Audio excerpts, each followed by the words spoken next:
এখানে আমি দেখাবো কিভাবে অটোক্যাডে কোনো টেক্সট লেখার পরে সেটাকে এডিট করা যায়। এখানে আমি দেখতে পাচ্ছি লেখা রয়েছে রোড ক্লোজার ডিটেল। এটাকে জুম ইন করি।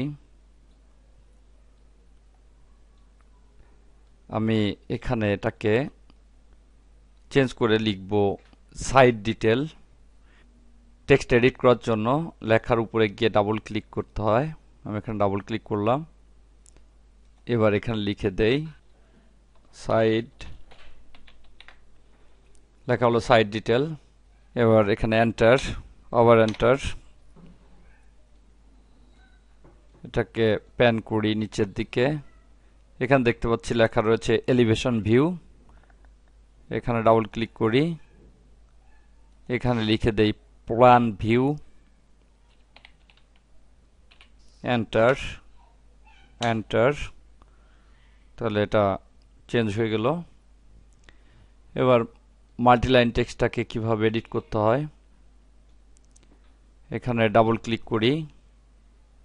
তাহলে দেখতে পাচ্ছি যখন লিখেছিলাম যে অবস্থা ছিল সেটা এভাবে চলে আসছে। এখান থেকে ক্লিক করে এটাকে ছোট বড় করা যাবে বক্সটাকে। আবার এখানে ড্র্যাগ করে ছোট বড় করা যাবে। দেখতে পাচ্ছি বড় ছোট হচ্ছে। এখান থেকে কোনো পরিবর্তন করা যাবে। আমি কালারটাকে পরিবর্তন করে দেই। এখানে নির্বাচন করে আমি পুরা কালারটাকে এই কালার করে দিলাম। দেখতে পাচ্ছি কালার হয়ে গিয়েছে। এভাবে এখানে যে কোনো পরিবর্তন করা যাবে এই টেক্সট এডিটর ট্যাব থেকে। সবশেষে ক্লোজ টেক্সট এডিটরে ক্লিক করতে হবে, তাহলে এখানে ফিক্সড হয়ে যাবে। এভাবে কোনো সিঙ্গেল লাইন টেক্সট এবং মাল্টি লাইন টেক্সট লেখার পরে সেটাকে আবার এডিট করা যাবে।